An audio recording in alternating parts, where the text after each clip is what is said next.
ဒီနေ့ကျွန်မဝင်ငါမဲ့နှုတ်ကပတ်တော်ရဲ့ခေါင်းစဉ်ကဘာလဲဆိုတော့ဖယားသားမှန်လင်ဆိုတဲ့ခေါင်းစဉ်ဖြစ်တယ် If you are the son of God ဆိုတော့ဖယားသားမှန်လို့ရှိရင်ကျွန်တော်တို့အသက်တာထဲမှာတွေ့ကြုံရမယ့်အရာမြောက်များစွာရှိတယ်ဖယားသားမှန်လို့ရှင်သင်ဖယားခင်ပေးမဲ့ကောင်းကြီးမင်္ဂလာတွေရှိတယ်ဖယားသားမှန်လို့ရှင်ဖယားခင်သင်ရဲ့အသက်တာထဲမှာချီးမြှောက်မဲ့အရာတွေရှိတယ်ဖယားသားမှန်လို့ရှင်သင်ရဲ့အသက်တာထဲမှာလှုပ်ဆောင်နိုင်တဲ့အရာမြောက်များစွာရှိတယ်သို့တော့ဒီနေ့ကျွန်တော်တို့လေ့လာမယ့်အရာကဘာလဲဆိုတော့ဖယားသားမှန်လို့ရှင်ဖယားခင်စစ်ဆေးတဲ့အရာရှိတယ်ဖယားသားမှန်လို့ရှင်စုံစမ်းနောက်ဆက်ခြင်းနဲ့တွေ့ကြုံရမှာဖြစ်တယ်ဖယားသားမှန်ရင်ထိုသခင်နဲ့အတူစိုးစံခြင်းမလာခင်ထိုသခင်နဲ့အတူဆင်းရဲခံခြင်းလာမယ်ဆိုတဲ့အရာတွေကိုနေ့ကျွန်မဝင်ငှမှာဖြစ်တယ်ဒါကြောင့်ဒီနှုတ်ကပတ်တော်ကိုနားထောင်တဲ့အခါမှာတယောက်ချင်းချင်းနှလုံးသားတကားကိုဖွင့်ပြီးတော့နားထောင်စေခြင်းနဲ့ဘာလို့ဒီနှုတ်ကပတ်တော်ကဒီနေ့ဒီမှာလာရောက်ကြတဲ့ယုံကြည်သူတယောက်ချင်းစီတိုင်းရဲ့အသက်တာထဲမှာအရေးကြီးဆုံးနှုတ်ကပတ်တော်ဖြစ်တယ်လို့ဒီနေ့ကျွန်မပြောချင်ပါတယ်ဒါကြောင့်နှုတ်ကပတ်တော်ကိုလေ့လာတဲ့အခါမှာတကယ်ကိုနှလုံးသားကိုဖွင့်ပြီးတော့လေ့လာစေခြင်းနဲ့အာမင်အဲ့တော့ဒီနေ့ကျွန်မရွေးထားတဲ့ကျမ်းချက်ကဘာလဲဆိုရင်မဿဲခန်းကြီး4အခန်းငယ်1ကနေ7အထိဖြစ်တယ်။ထိုအခါမာနတ်၏စုံစမ်းသွေးဆောင်ခြင်းကိုခံစေမိအကြောင်းဝိညာဉ်တော်သည်ယေရှုကိုတောသို့ပို့ဆောင်တော်မူ၍ယေရှုသည်အရက်40ပတ်လုံးအစာအာဟာရကိုမသုံးဆောင်ဘဲနေပြီးမှမွတ်သိပ်ခြင်းသို့ရောက်တော်မူ၏။ထိုအခါစုံစမ်းသွေးဆောင်သောသူသည်ချင့်ကပ်၍ကိုရောသည်ဖျားသခင်၏သားတော်မှန်လင်ဤကြောက်ခဲတို့ကိုမုန်းဖြစ်စေခြင်းဟာအမိန့်ရှိတော်မူပါဟုရှောက်လေ၏ယေရှုကလည်းလူသည်မုန်းအားဖြင့်သာအသက်ကိုမွေးရမည်မဟုတ်ဖျားသခင်မိန့်တော်မူသည်များအားဖြင့်အသက်ကိုမွေးရမည်ကျမ်းစာလာသည်ဟုပြန်ပြောတော်မူ၏ထိုအခါမာနတ်သည်ယေရှုကိုတန်ရှင်းသောမြို့တော်သို့ဆောင်သွား၍ဗိမာန်တော်၏အထွတ်၌တင်ထားပြီးလျှင်ကျမ်းစာလာသည်ကကောင်းကင်တမန်တို့အားတင့်အဖို့မှားထားတော်မူသည်ဖြစ်၍သင်ဤခြေကိုကြောက်နှင့်မထိမခိုက်စေခြင်းဟာသူတို့သည်သင်ကိုလက်နှင့်မဆချီပင့်ကြလိမ့်မည်ဟုလာ၏ထိုကြောင့်ဘုရားသခင်၏သားတော်မှန်လင်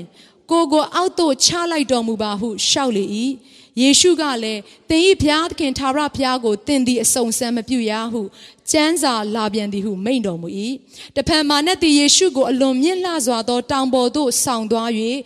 ဤလောက၌ရှိသမျှသောတိုင်းနိုင်ငံတို့ကို၎င်းထိုတိုင်းနိုင်ငံတို့၏ဘုံစည်းစိမ်ကို၎င်းပြညွှန်၍ကိုရောသည်ငါကိုညွတ်ပြက်ကိုးကွယ်လင်ယခုပြလေသည်များတို့ကိုငါပေးမည်ဟုဆိုလေ၏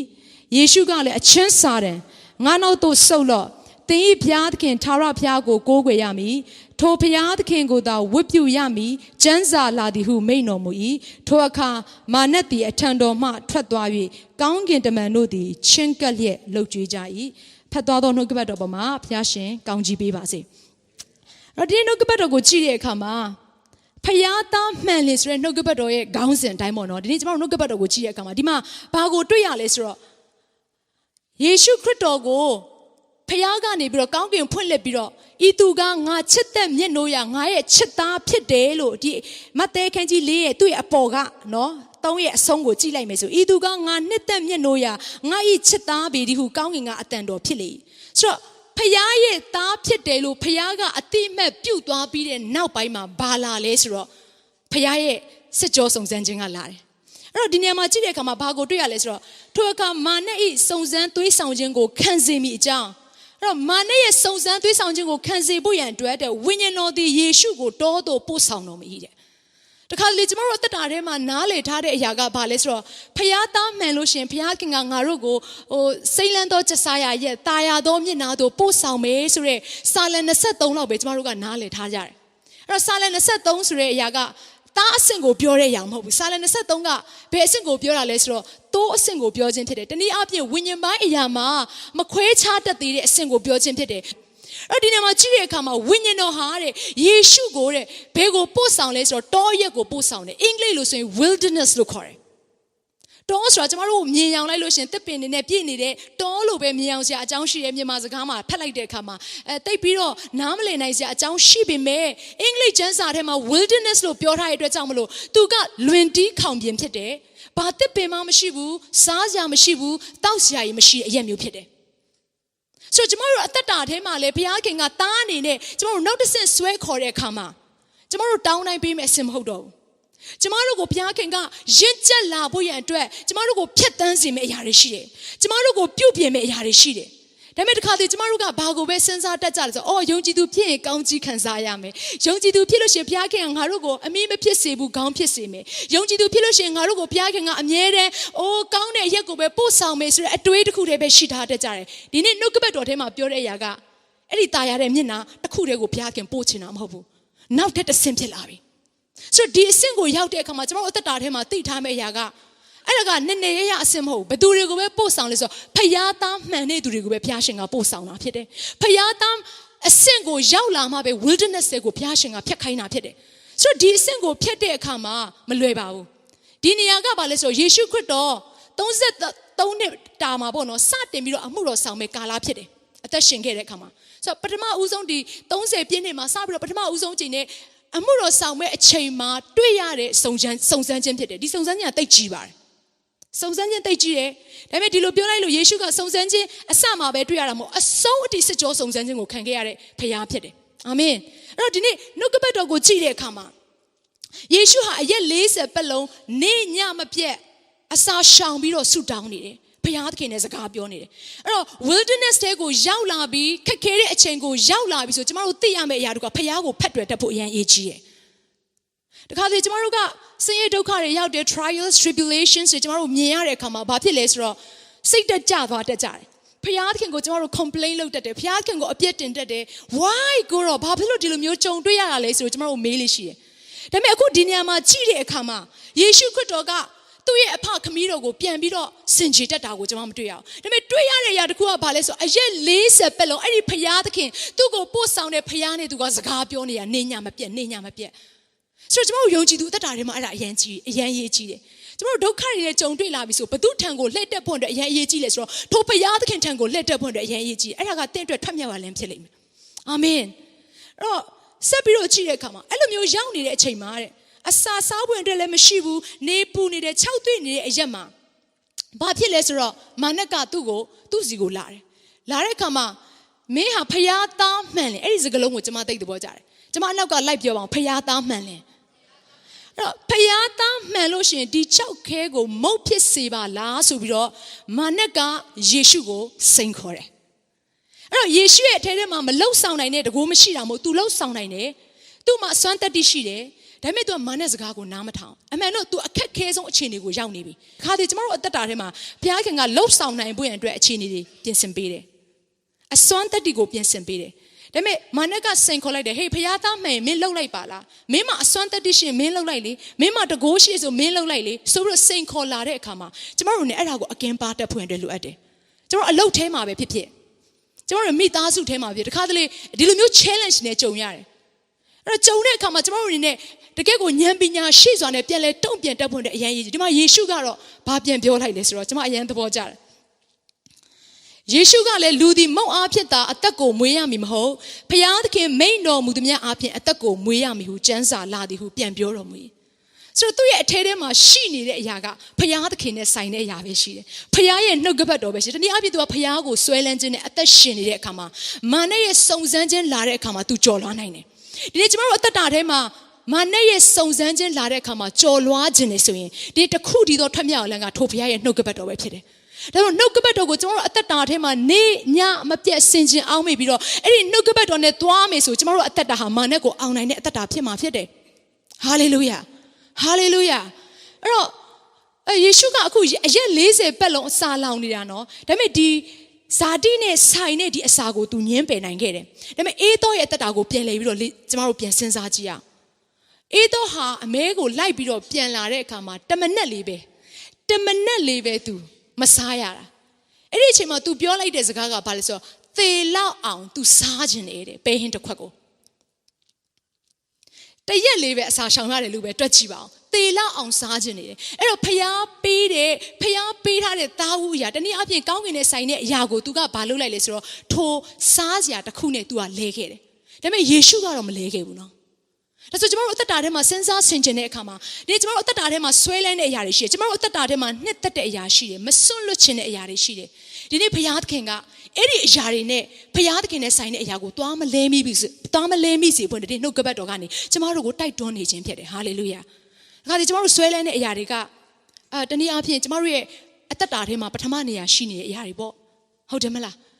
တနည်းအားဖြင့်ထိုအရာတွေကကျမတို့ရဲ့ရုပ်တုဖြစ်နေတာတနည်းအားဖြင့်ထိုအရာကကျမတို့ရဲ့ဖျားဖြစ်နေတာတနည်းအားဖြင့်ထိုအရာတွေကကျမတို့အဲ့အရာမပိုင်အသက်မရှင်နိုင်ဘူးဆိုတဲ့အခြေအနေတွေဖြစ်နေတာဒီနေ့ဖျားရှင်ကပြောနေတယ်အဲ့ဒီအရာတွေကဒီလောကမှာမတည်မြဲတဲ့အရာတွေဖြစ်တယ်အာမင်နေ့တင်ဆွဲလဲတဲ့အရာကဖျားသခင်မနစ်သက်ဘူးဆိုဒီနေ့ကစပြီးတော့ဆုံးဖြတ်ချက်ချလိုက်ပါကိုရောအဲ့အရာအားလုံးကိုကိုရောအတွက်ကိုရောထံကိုပြန်လဲပေးပါတယ်ဒီနေ့ကိုရောကိုပဲရွေးချယ်ခြင်းနဲ့ဆိုတော့နှလုံးသားနဲ့ဖျားသခင်ထံကိုလဲကြရ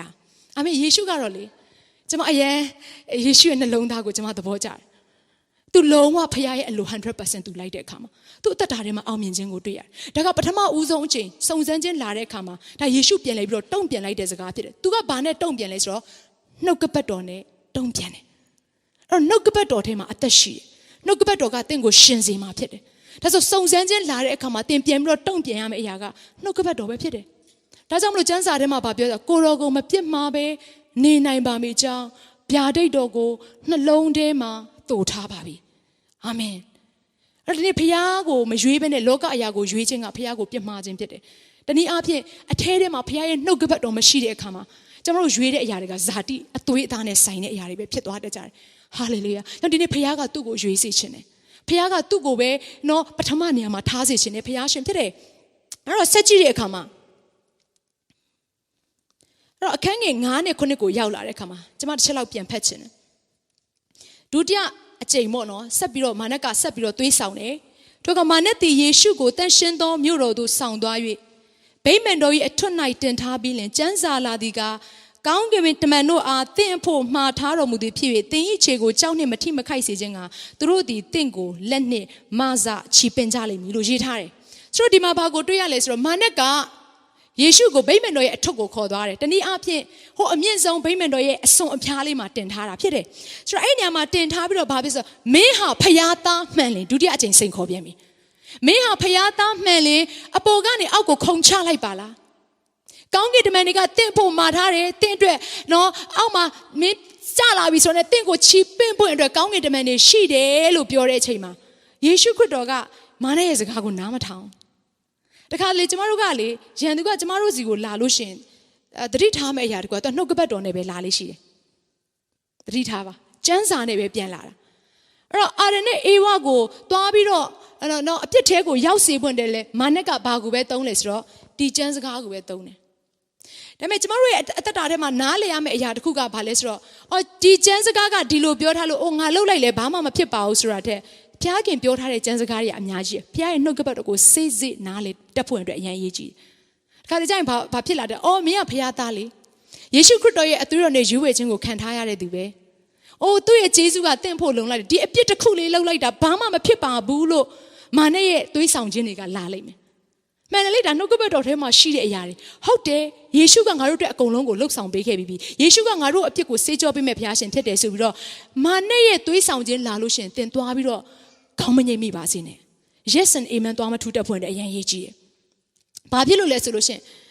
်အဲ့ဒီ yes and amen သွားထူလိုက်ခြင်းကအာရနဲ့အေဝါဘာဖြစ်လဲသူ့ရဲ့ generation တွေဖြစ်တယ်ကျမတို့အားလုံးက curse ကိုခံရတယ်။ဒါကြောင့်မာနဲ့လာပြီးတော့ကျမတို့ကိုသွေးဆောင်တဲ့အခါမှာနှုတ်ကပတ်တော်နဲ့နောက်ဆုံးလာပြီးတော့သွေးဆောင်တဲ့အခါမှာတော့ကျမတို့ကအကင်းပါဆောင်တဲ့နှုတ်ကပတ်တော်နဲ့ပဲပြန်ပြီးတော့ဖြည့်တက်ဖွင့်တဲ့အရင်ရေးကြည့်တယ်။အဲ့တော့ဘုရားခင်ကစီစဉ်အပေါ်မှာမူတည်ပြီးတော့နှုတ်ကပတ်တော်ကိုပေးလေးရှိအဲ့ကျွန်တော်တို့ကတစ်ခုတည်းကိုပဲသွားကင်ဆွဲထားလို့မရဆိုတော့အမျိုးမျိုးနှုတ်ကပတ်တော်ကိုအဖက်ဖက်ကနေကျွန်တော်တို့သိထားမယ်ဆိုရင်ကျွန်တော်တို့အသက်တာထဲမှာ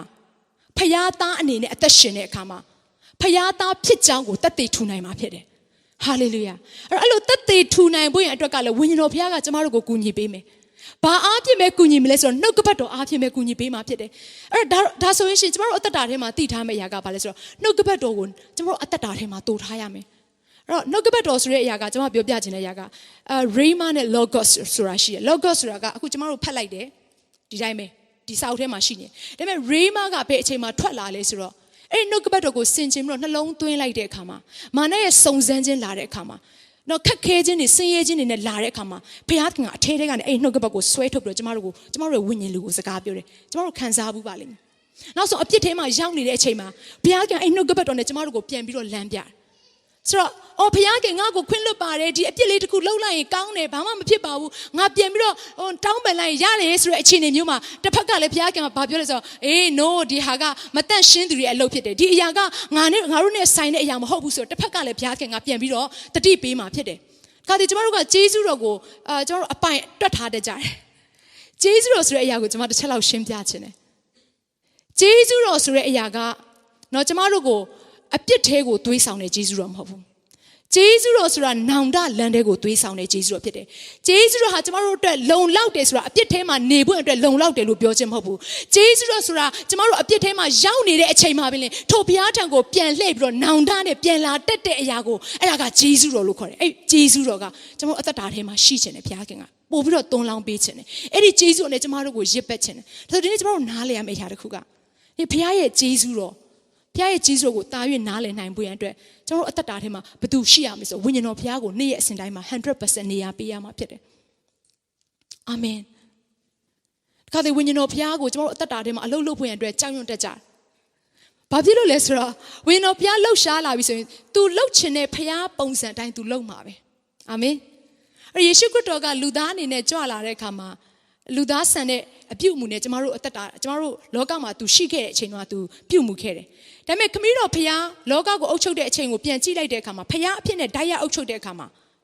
ဖခင်အနေနဲ့ပဲသူဆင်းလာတယ်။သူဆင်းလာတဲ့အခါမှာဘာဖြစ်လဲဆိုတော့တောင်တွေလှုပ်ရှားတယ်။မီးခိုးတွေထွက်တယ်။မြေငလင်တွေလှုပ်တယ်။အဲ့ဒီနေ့ဝိညာဉ်တော်ဖခင်ကလည်းဖခင်အနေနဲ့ကျမတို့အသက်တာထဲမှာဆင်းကြွလာပြီဆိုလို့ရှိရင်သူလှုပ်ဆောင်ခြင်းတဲ့ပုံစံအတိုင်းပဲသူလှုပ်ဆောင်မှာဖြစ်တယ်။ဒီဖခင်ကိုကန့်သက်လို့မရအောင်။ခါဒီကျမတို့ကဖခင်ကိုကိုယ့်ရဲ့နော်လက်တဆုပ်စာရှိတဲ့အုံနောက်နဲ့ဖခင်ရဲ့လှုပ်ဆောင်တဲ့အရာတွေကိုကန့်သက်တတ်ကြတယ်။ဒီဖခင်ကိုမကန့်သက်ပါနဲ့ဟာလေလုယာ။အဲဝိညာဉ်တော်ဖခင်ကိုကျွန်တော်လွတ်လပ်စွာလှုပ်ရှားခွင့်ပေးမယ်ဆိုရင်ကျွန်တော်ရဲ့အသက်တာထဲမှာတို့လည်းကောင်းကျွန်တော်ရဲ့အလုပ်ထဲမှာကျွန်တော်ရဲ့မိသားစုထဲမှာကျွန်တော်ရဲ့အသင်းတော်ထဲမှာလှုပ်ဆောင်တဲ့ကဏ္ဍအတိုင်းမှာ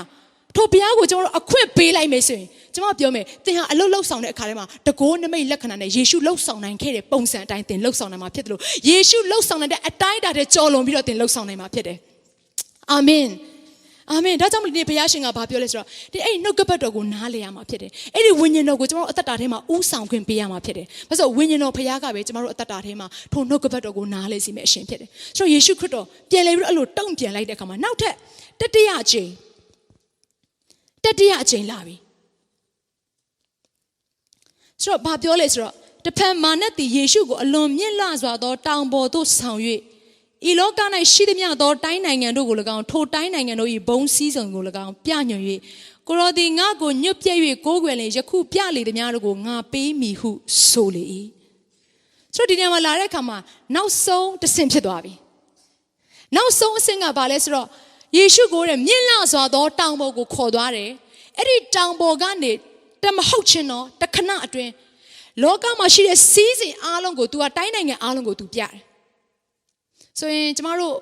ဒီခေတ်မှာဆိုလို့ရှိရင်ပေါ့နော်အဲ့လိုမျိုးသာအပြခံလိုက်ရမယ်ဆိုရင်လုံးဝလက်မလွတ်စတဲ့လားယူမဲ့သူတွေအများကြီးရှိမယ်လို့ကျမယုံကြည်တယ်အဲ့လောက်သာပြခဲ့ရင်ပေါ့နော်ဒါပေမဲ့နားလည်ရမယ့်အရာတစ်ခုကဒီအရာကတမဟုတ်ချင်းပဲမာနကပြနိုင်တာဒါပေမဲ့ယေရှုစီမှာရှိတဲ့ကျမတို့ကိုးကွယ်တဲ့ဘုရားစီမှာရှိတဲ့စီးစိမ်ကလေထာဝရပြလို့မကုန်တဲ့စီးစိမ်ဗန္တာဥစ္စာဖြစ်တယ်အာမင်ဒါဆိုကျမတို့အသက်တာထဲမှာစဉ်းစားတဲ့အခါမှာတမဟုတ်ပြနိုင်တဲ့စီးစိမ်ကိုရွေးချယ်ပြီးတော့ထာဝရအရာနဲ့လဲမလားဆိုတဲ့အရာကိုကျမတို့စဉ်းစားစရာဖြစ်တယ်တည်င်ကတက်မက်စရာကောင်းတဲ့အရာကိုရွေးချယ်ပြီးတော့ဖခင်ရဲ့အလိုတော်ကိုညှင်းဆန်မလားဆိုတဲ့အရာကိုကျမတို့အသက်တာထဲမှာမေးဖို့ရန်အတွက်ဖြစ်တယ်အာမင်အဲ့နေ့ရက်စဉ်တိုင်းမှာယုံကြည်သူဆိုတာရွေးချယ်နေရတာအာမင်ကျမတို့အတွေးတွေထဲမှာလေအမြဲတမ်းတစ်မိနစ်မှာရာပေါင်းများစွာထောင်ပေါင်းများစွာတော့အတွေးတွေကဝင်နေတာအဲ့အတွေးတွေထဲမှာမကောင်းတဲ့အရာတွေပါတယ်အပြစ်နဲ့ဆိုင်တဲ့အရာတွေပါတယ်ဆိုတော့အဲ့အရာကိုကျမတို့ကအုံနောက်ထဲမှာလက်ခံလိုက်ပြီဆိုလို့ရှိရင်စတင်ပြီးတော့အပြစ်ကိုနှလုံးသားထဲကနေဆင်ခြင်လာပြီစတင်ပြီးတော့လှုပ်ဆောင်လာပြီဆိုတော့ဒါကြောင့်မလို့တိတ်ပြီးတော့အရေးကြီးတယ်ကျမတို့အသက်တာထဲမှာဖခင်မနစ်သက်တဲ့အရာတွေအသက်တာထဲကိုမဝင်လာဖို့ရန်အတွက်ကျမတို့ကလောကနဲ့ဆိုင်တဲ့အရာကိုဆွဲလန်းတဲ့အရာတွေကိုဖျက်တောက်ဖို့နဲ့အရင်အရေးကြီးတယ်အာမင်အဲ့တော့အဲ့ဒီစီးစိမ်တမဟုတ်ချင်းပြနိုင်တဲ့စီးစိမ်ကိုယေရှုကမရွေးဘူးစာရန်ကလည်းအသိအကင်းပါတယ်ဘာဖြစ်လို့ပြလဲတလား तू ကကိုးကွယ်ခြင်းကိုခံခြင်းလို့ဖြစ်တယ်မှတ်ထားပါကိုးကွယ်ခြင်းဟာအရာခက်သိမ်းရဲ့အထက်မှာရှိတယ်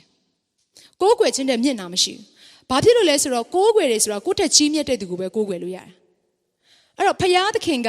ကြီးမြတ်တဲ့ဖခင်ရှင်ဖြစ်တယ်သူ့ထက်မျက်နှာဘာမှမရှိဘူးအဲ့ဒီနေရာကိုဘယ်သူကလိုချင်လဲဆိုတော့မာနကလိုချင်တယ်မာနကလိုချင်တော့လာပြီယေရှုစီလာပြီကိုရောပေးခဲ့တဲ့ နော်ကိုရောအာရနဲ့အေဝါနဲ့ပေးခဲ့တဲ့အရာတွေအားလုံးကိုပြန်လည်ပြီးတော့အခွင့်အာဏာတွေကိုလိုချင်နေဆိုကျွန်တော်ကိုကိုးကွယ်လိုက်ကျွန်တော်ကိုကိုးကွယ်လိုက်ကားတော်မော်တက်ဆရာမလို့တော့ကိုရောတနည်းအားဖြင့်ဘာမှအဆက်ကွဲခံစရာမလိုဘာမှညှင်းဆဲခံစရာမလိုအရန်ကြီးမားတဲ့စုံစမ်းခြင်းကိုတင်ကြော်လွားစရာမလိုဘူးကျွန်တော်ကိုကိုးကွယ်လိုက်အရာခတ်သိမ်းပြီးပြီဆိုတဲ့ပုံစံနဲ့လာတာအဲ့ကျွန်တော်အရန်အကင်းပါဝင်တယ်လို့အပ်တဲ့အရာကတခါတလေမာနက်ကကျွန်တော်တို့ကိုဖျက်လန်းနီးနဲ့ဖျားခေါ်ဆောင်တဲ့နေရာကိုမရောက်ဖို့ရတဲ့ဖျားရဲ့အကြံအစီတော့ကျွန်တော်တို့အသက်တာထဲမှာပြက်ပြားသွားဖို့ရတဲ့ဖျားရဲ့လှုပ်ဆောင်မဲ့ကြီးမားတဲ့အရာတွေအားလုံးကျွန်တော်တို့အသက်တာထဲမှာမဖြစ်လာဖို့ရတဲ့သူကနီးမျိုးစုံနဲ့တစ်ခုမဟုတ်ရင်တစ်ခုမဟုတ်ရင်တစ်ခုတစ်ဆင့်ပြီးတစ်ဆင့်တိုးပြီးတော့ကျွန်တော်တို့အသက်တာထဲမှာတောင်းမှာဖြစ်တယ်အဲ့ဒါကမာနရဲ့အကြံစီဖြစ်တယ်ဘာဖြစ်လို့မာနကကျွန်တော်တို့ကိုဖျက်ဆီးမယ်ကျွန်တော်တို့ကိုတတ်မယ်ကျွန်တော်တို့ကိုဖျားသခင်နဲ့အလံဝေသွားအောင်လုပ်မဲ့သူဖြစ်တယ်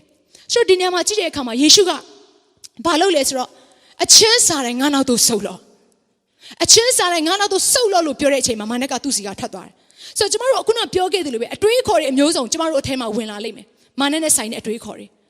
ဆိုတော့အဲ့လိုဝင်လာပြီဆိုလို့ရှိရင်ကျမတို့ဘာလုပ်ရမလဲဆိုတော့အဲ့ဒါကိုညှင်းဆန်ရမှာဖြစ်တယ်အဲ့ဒါကိုနှင်ထုတ်ရမှာဖြစ်တယ်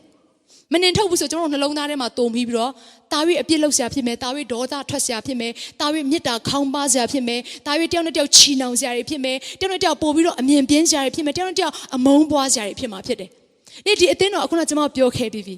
မေတ္တာ၌စိုက်ပျိုးထားတဲ့အသင်းတော်ဖြစ်တဲ့အတွက်ကြောင့်မလို့ထိုအရာကိုမာနကကြည့်မရအောင်ထိုအရာကိုမာနကဖြိုခွဲမှာဖြစ်တယ်ဒါပေမဲ့ကျွန်တော်တို့တယောက်ချင်းတိုင်းကလည်းယုံကြည်သူတယောက်ချင်းတိုင်းကလည်းသိရမယ့်အရာတစ်ခုကမာနရဲ့လှုပ်ဆောင်မဲ့အရာခတ်သိမ်းကိုအခွင့်မပေးဘဲနဲ့ဟာလေလုယာညှင်းဆန်တက်ရမယ်နှင်ထုတ်တက်ရမယ်တိုက်ခိုက်တက်ဖွင့်အတွက်အရင်အရေးကြီးတယ်အာမင်အာမင်ဒါဆိုဒီနေ့နော်ယေရှုပြောနေတဲ့အရာကဘာလဲအဲ့တော့ကျွန်တော်တို့အသက်တာထဲမှာအဲ့ဒီမာနကိုညှင်းဆန်နိုင်မဲ့တစ်ချက်နှုတ်ကပတ်တော်လိုတယ်နေ့တစ်ချက်ကဘာလဲဆိုတော့ကိုယ်တိုင်အဲ့ဒီဇာတိကိုညှင်းဆန်ရမှာဖြစ်တယ်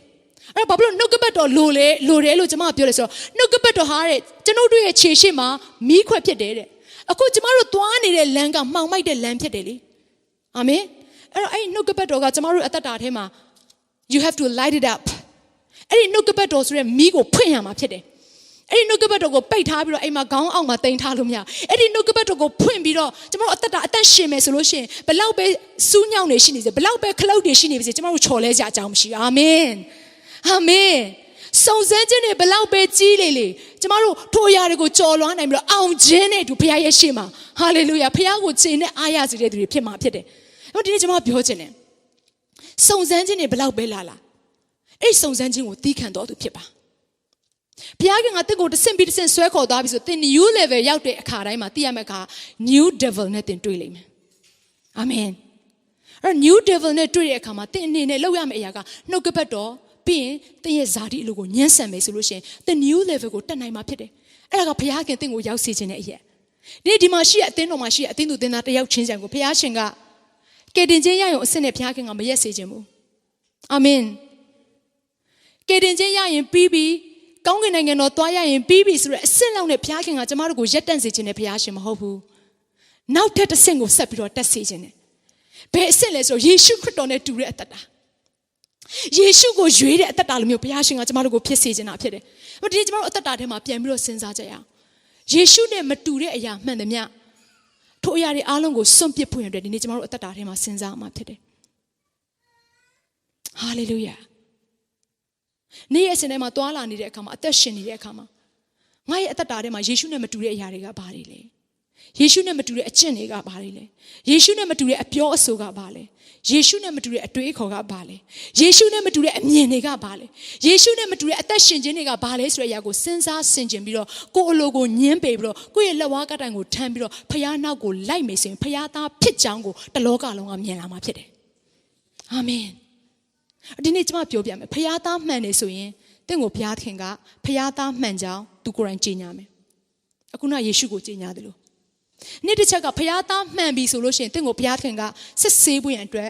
်နော်ခက်ခဲခြင်းတွေနဲ့တင့်ကိုရှောက်လှမ်းစေမှာဖြစ်တယ်။မာနကတင့်ကိုစုံစမ်းမယ်၊နှောက်ယှက်မယ်၊တွေးဆောင်မယ်။ဒါပေမဲ့ဘုရားသားမှန်တယ်ဆိုလို့ရှိရင်ဆုံးရာကိုမရောက်ဘူး။အာမင်။ဘုရားသားမှန်တယ်ဆိုလို့ရှိရင်လဲတော်လဲပြန်ထတယ်။ဘုရားသားမှန်တယ်ဆိုလို့ရှိရင်မှောင်မိုက်ထဲမှာထိုင်နေတဲ့အချင်းမရှိဘူး။ဘုရားသားမှန်တယ်ဆိုအပြစ်ထဲမှာပျော်နေတာမဟုတ်ဘူး။ဘုရားသားမှန်တယ်ဆိုလို့ရှိရင်သင်ကအောင်တယ်။ဘာဖြစ်လို့ဝိညာဉ်တော်ရဲ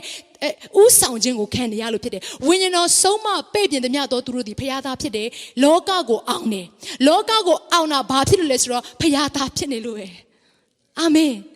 ်ဒီနေ့ဖခင်သားလို့ကိုယ့်ကိုခံယူတဲ့သူဘယ်နှယောက်ရှိလဲခဏလောက်လက်မြောက်ပြပါအာမင် praise the Lord အဲ့တော့ဒီနေ့ဖခင်သားလို့သင်ဝန်ခံတဲ့အတိုင်းပဲဒီဖခင်ကသင်ရဲ့အသက်တာထဲမှာမကြခင်မှာမာနရဲ့နော်စစ်ဆေးခြင်းတွေစုံစမ်းခြင်းတွေကျွန်တော်တို့အသက်တာထဲမှာရောက်လာဖို့နဲ့ဖခင်ခွင့်ပြုမှာဖြစ်တယ်ဟယ်လိုထိုအရာကိုတွေ့ပွင့်တဲ့အစဉ်သင်းဖြစ်ပြီလားအဲ့ဒီကကျွန်တော်တို့တယောက်ချင်းစီတိုင်းကိုတွေ့မှာမဟုတ်ဘူးနော်တယောက်ချင်းစီတိုင်းပဲမဟုတ်ဘူးကျွန်တော်တို့မိသားစုတွေကိုလည်းလာမှာဖြစ်တယ်ကျွန်တော်မိသားစုတွေကိုလည်းလာမှာဖြစ်တယ်ဆိုတော့ကျွန်တော်အခုဒီမှာလာပြီးတော့ဝင်ငှနေတဲ့အချိန်မှာစုံစမ်းခြင်းလာတယ်ကျွန်တော်စိတ်မဖြောင်းမာနက်ကလည်းတနည်းတစ်ဖုံနဲ့ဘာလုပ်လဲဆိုတော့ကျွန်မရဲ့ဖခင်ကအကြီးကျယ်နေမကောင်းဖြစ်တယ်ကျွန်မရဲ့သားသမီး3ယောက်စလုံးကတစ်ပတ်ထဲမှာတပြိုင်တည်းနေမကောင်းဖြစ်တယ်နေမကောင်းတော့ရိုးရိုးမဟုတ်တယောက်ကနမိုးနီးယားဖြစ်တယ်တယောက်ကရေယုံပေါက်တယ်နောက်တယောက်ကအကြီးကျယ်ဖြားတယ်ဒါပေမဲ့လည်းကျွန်မနားလေတဲ့အရာတစ်ခုကဘာလဲဆိုတော့မာနက်ကအောင်မဲ့သူမဟုတ်ဘူးဟာလေလုယာမာနက်ကကျွန်မကအခုအချိန်မှာမာနရဲ့မြို့ရိုးတွေကိုသွားလှုပ်နေတဲ့သူဖြစ်တယ်မာနရဲ့တတိုင်းတွေကိုသွားပြီးတော့ရိုက်ချိုးနေတဲ့သူဖြစ်တယ်မာနက်ကိုတိုက်ခိုက်နေတဲ့သူဖြစ်တဲ့အခါမှာသူ့ရဲ့လုပ်ငန်းတွေကိုလာထိတဲ့အတွက်ကြောင့်တနည်းအားဖြင့်ဖခင်သားကသူ့ရဲ့နော်နိုင်ငံကိုလာထိတဲ့အတွက်ကြောင့်မလို့မာနက်သားတွေကကျွန်မတို့ကိုပြန်ပြီးတော့တိုက်ခိုက်ခြင်းပဲဖြစ်တယ်အဲ့တော့ကြောက်စရာမလိုမာနက်တိုက်ခိုက်ပြီဆိုရင်ဝမ်းမြောက်လိုက်ပါတင့်ကိုဘုရားခင်ကဘုရားသားဖြစ်ကြောင်းတက်သေးတွေနဲ့ဝန်းရံပြီးတော့ဟာလေလုယာတင့်ကိုချီးမြှောက်လိုက်တယ်လို့ပဲကျွန်တော်တို့အသက်တာထဲမှာခံယူရမှာဖြစ်တယ်အာမင်အာမင်အဲ့တော့ဘယ်တော့မှစိတ်တကြကြမရှိဘူးအာမင်အဲ့တော့ဒီမှာကျွန်မပြောပြမယ်ရှောလူကတော့လေ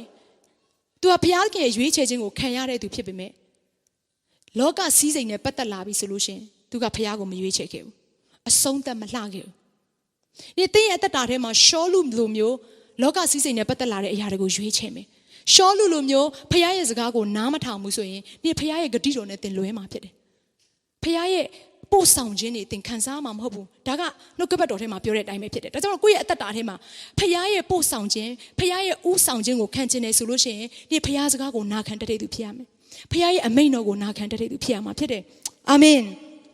ဒါကြောင့်မဿဲခန်းကြီး6အငယ်73ထဲမှာဗာပြောထားလဲဆိုတော့အပြစ်သွေးဆောင်သူမလိုက်မပါစေပဲမကောင်းသောအမှုရာမှလည်းကယ်နှုတ်တော်မူပါအပြစ်သွေးဆောင်သူမလိုက်မပါစေပဲမကောင်းသောအမှုရာမှလည်းကယ်နှုတ်တော်မူဒီအရာကအပြစ်သွေးဆောင်ရာကိုဖခင်ကခေါ်ဆောင်သွားတာမဟုတ်ဘူးနော်အပြစ်သွေးဆောင်တဲ့သူကမာနက်ဖြစ်တယ်ပြန်ပြောမယ်ဖခင်ကအပြစ်သွေးဆောင်ရာတဲ့ကိုတင့်ကိုတွန်းပို့လိုက်တာမဟုတ်အပြစ်သွေးဆောင်တဲ့သူကဘာတူလဲဆိုတော့မာနက်ဖြစ်တယ်အာမင်အဲ့တော့ကိုကအရေးကြီးတဲ့အရာကအဲ့ဒီအပြစ်သွေးဆောင်ရလာတဲ့အခါမှာလိုက်သွားတဲ့သူမဖြစ်ဖို့အရင်အရေးကြီးတယ် yes အဲ့တော့တခါတလေမှာယုံကြည်သူတွေကဘာဖြစ်လဲဆိုအပြစ်သွေးဆောင်ရလာပြီဆိုလို့ရှိရင်ကိုယ့်ရဲ့တက်မှတ်ခြင်းနဲ့ထပ်တူကြတဲ့အခါမှာကိုယ့်ရဲ့တောင်းတခြင်းနဲ့ထပ်တူကြတဲ့အခါမှာအဲ့ဒီအပြစ်သွေးဆောင်ရနောက်ကိုလိုက်ပါသွားတတ်ကြတယ်ဆိုတော့ဒီနေ့ဘာပြောဆိုအပြစ်သွေးဆောင်ရတော့မလိုက်မပါစေပဲတနည်းအားဖြင့်မလိုက်မပါဘွင့်အတွက်တင့်ကိုကူညီပေးမဲ့လမ်းပြပေးမဲ့တတိပေးမဲ့သူကဘာလို့လဲဆိုတော့ဝိညာဉ်တော်ဖခင်ရှင်ပဲဖြစ်တယ်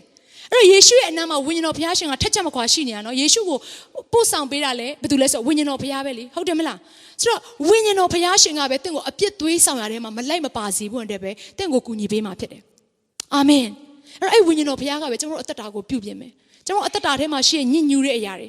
ကျွန်တော်တို့အသက်တာထဲမှာရှိသူမကြိုက်မနှစ်သက်တဲ့အရာတွေအားလုံးကိုသူကသူ့ရဲ့ဝိညာဉ်မီးနဲ့လောင်ကျွမ်းစေမှာဖြစ်တယ်ဘာနဲ့သွားတူလဲဆိုတော့ကျွန်တော်တို့ရွှေကိုကျွန်တော်တို့တန့်စင်ခြင်းတယ်ဆိုလို့ရှိရင်ငရဲမီးနဲ့လောင်ကျွမ်းရတယ်လို့ပဲဒီကျွန်တော်တို့အသက်တာတန့်ရှင်းစင်ကြယ်လာဖို့နဲ့ဖခင်ကဝိညာဉ်တော်မီးနဲ့လောင်ကျွမ်းစေမှာဖြစ်တယ်ဝိညာဉ်တော်အားဖြင့်ပြုပြင်ပေးမှာဖြစ်တယ်အာမင်ဒါဆိုကျွန်တော်တို့အသက်တာထဲမှာဝိညာဉ်တော်မပါလို့ရလားမရဘူးဝိညာဉ်တော်ကိုထုတ်ထားလိုက်လို့ရှိရင်အသင်းတော်ဟာ social club နဲ့ပဲသွားတူမှာဖြစ်တယ်ဒါပေမဲ့ဝိညာဉ်တော်ဘုရားကိုနေ့ရက်အစဉ်တိုင်းမှာကျွန်တော်မိသားစုထဲမှာမနေ့မိုးလင်းလာနဲ့ကိုရောဥဆောင်ပေးပါကျွန်တော်တို့အသက်တာထဲမှာ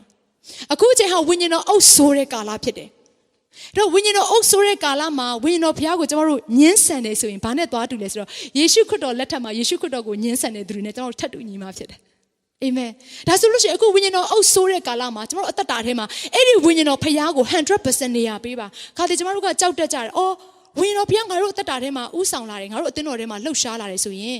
ခါတည်းကြောက်စရာကောင်းတဲ့အတွေးခေါ်လေးတာဘာလဲဆိုတော့ဟောဒါဆိုလို့ရှိရင်ဟန်ဆောင်ပြီးတော့လဲသွားတဲ့သူတွေဟန်ဆောင်ပြီးတော့เนาะကျမတို့အခြားသောဘာသာစကားပြောတဲ့သူဟန်ဆောင်ပြီးတော့လှုပ်ဆောင်နေတဲ့အရာနဲ့เนาะတကယ့်ကိုဝိညာဉ်ဟိုမကောင်းတဲ့အရာနဲ့တွားပြီးတော့ရောနောနိုင်ပါတယ်ဆိုတော့ကျမတို့အနေနဲ့ကြောက်ရွံ့တက်ပြီးတော့ဝိညာဉ်တော်ဘုရားကိုလွတ်လပ်စွာလှုပ်ဆောင်ခွင့်မပေးတဲ့အခြေအနေမျိုးတွေကျမတို့တွေ့ရတယ်။နေ့ကျမပြောပြစီဝိညာဉ်တော်စီကလာလာမာနက်စီကလာလာခွဲခြားဝင်အတွက်ဂလာတိခန်းကြီး9အငယ်20ရှိတယ် ဝိညာဉ်ပဂရိအကျုံးမူကားချစ်ခြင်းဝမ်းမြောက်ခြင်းငြိမ်သက်ခြင်းစိတ်ရှည်ခြင်းကျေးဇူးပြုခြင်းသစ္စာစောင့်ခြင်းနူးညံ့သိမ်မွေ့ခြင်းကာမဂုဏ်ချုပ်တီးခြင်းပေသည်ဆိုတော့ဝိညာဉ်တော်ဘုရားလှုပ်ဆောင်ပြီဆိုရင်အဲ့ဒီအထဲထဲမှာအဲ့ဒါတွေအကုန်လုံးဖြစ်ပေါ်လာတယ်ဟာလေလုယာဆိုတော့ဘာမှကြောက်စရာမလိုဘူးဖျားအပိုင်းကဖျားတောင်းဝင်ယူမှာဖြစ်တယ်ကိုအပိုင်းကဖျားကိုလက်ခံရဲဖို့ပဲဖြစ်တယ်ဖျားကိုဥဆောင်ခွင့်ပေးဖို့ဖြစ်တယ်ဟာလေလုယာဟာလေလုယာအဲ့ဒီနေ့ဖျားကိုလွတ်လပ်စွာဥဆောင်ခွင့်ပေးလိုက်ပါသင်ရဲ့အသက်တာထဲမှာရှိနေတဲ့အညစ်အကြေးတွေအားလုံးသင်ရဲ့အသက်တာထဲမှာရှိတဲ့မစုံလင်ခြင်းတွေအားလုံးသင်ရဲ့အသက်တာထဲမှာရှိတဲ့ဖျားမနှစ်သက်တဲ့အရာတွေအားလုံးကိုသူယူဆောင်ပြီးတော့သင်ကိုအသက်ပြုပြင်ပေးမှာဖြစ်တယ်အခုနရွှေလိုမျိုးတက်ဆင်ပေးတာတွေမကဘဲနဲ့ရွှေထက်မကရွှေစင်ထက်တာပြီးမြတ်တဲ့အသက်တာဖြစ်လာဖို့နဲ့ဘုရားရှင်ကကျွန်တော်တို့အသက်တာထဲမှာသူ့ရဲ့ဝိညာဉ်တော်မီးနဲ့ကျွန်တော်တို့ကိုမြှိုက်မှာဖြစ်တယ်အာမင်ကျွန်တော်တို့အယမ်းစိတ်လှုပ်ရှားတယ်အဲ့ဒီဝိညာဉ်တော်ဘုရားကျွန်မအသက်တာထဲမှာတော့တကယ်ကိုဒုက္ခကြုံတဲ့အခါပဲဖြစ်ဖြစ်ကျွန်မအသက်တာထဲမှာအပြစ်သွေးဆောင်ကိုလိုက်မိတော့မဲ့အချိန်ပဲဖြစ်နေပြီစီအဲ့ဒီဝိညာဉ်တော်ဘုရားကျွန်မကိုနေ့ရဲ့အချိန်တိုင်းမှာစကားပြောတယ်အဆုံးကိုမရောက်စေဘူးနေ့တင်သက်တာထဲမှာအဆုံးကိုမရောက်ချင်ဘူးတနည်းအားဖြင့်အဆုံးသက်လှခြင်းနေဆိုရင်ထိုဝိညာဉ်တော်ဘုရားကိုအသက်တာထဲမှာလွတ်လပ်စွာလှုပ်ရှားခွင့်ပေးလိုက်ပါအရင်တုန်းကနဲ့မတူတဲ့ထူးခြားခြင်းကိုခံစားမှာဖြစ်တယ်အရင်တုန်းကနဲ့မတူတဲ့သင်ရဲ့အသက်တာထဲမှာပြောင်းလဲခြင်းကိုခံစားမှာဖြစ်တယ်သင်ရဲ့အတွေးခေါ်တဲ့အရင်တုန်းကနဲ့မတူပဲတာ၍ဘုရားခင်နဲ့ထက်တူညီတဲ့အတွေးခေါ်တွေဖြစ်လာမှာဖြစ်တယ်အာမင်အာမင်အဲ့တော့ဒီမှာကြည့်တဲ့အခါမှာနောက်ထပ်တစ်ယောက်ရဲ့အသက်တာကိုကျွန်မပြောပြခြင်းအဲ့ဒါကဘာတူလဲဆိုတော့အာဗြဟံဖြစ်တယ်အာဗြဟံကယုံကြည်ခြင်းရဲ့ဖခင်ဟုတ်သလားတနည်းအားဖြင့်သူဟာဘုရားသားဖြစ်တယ်အဲ့တော့အာဗြဟံကိုဘုရားခင်ကစစ်ဆေးတဲ့အခါမှာသူကြော်ဖြတ်တဲ့အရာကတိတ်ကြောက်စရာကောင်းပါတယ်ဘုရားကဘာပြောလဲဆိုအာဗြဟံမင်းရဲ့အလွန်ချစ်ရတဲ့သားကိုငါ့ကိုရစ်ပူဇော်အဲ့တော့ရစ်ပူဇော်ဆိုတဲ့အဓိပ္ပာယ်ကသိုးကလေးနွားကလေးကိုတတ်တယ်လို့ပဲအဲ့ဒီပလင်ပေါ်မှာကိုယ့်ရဲ့သားကိုတတ်ပြီးတော့မီးရှို့ပြီးတော့ပူဇော်မယ်အဖြစ်ဖြစ်တယ်အသက်ကြီးမှရတဲ့ကလေးတနည်းအားဖြင့်နောက်တစ်ခေါက်ပြန်မရနိုင်တော့တဲ့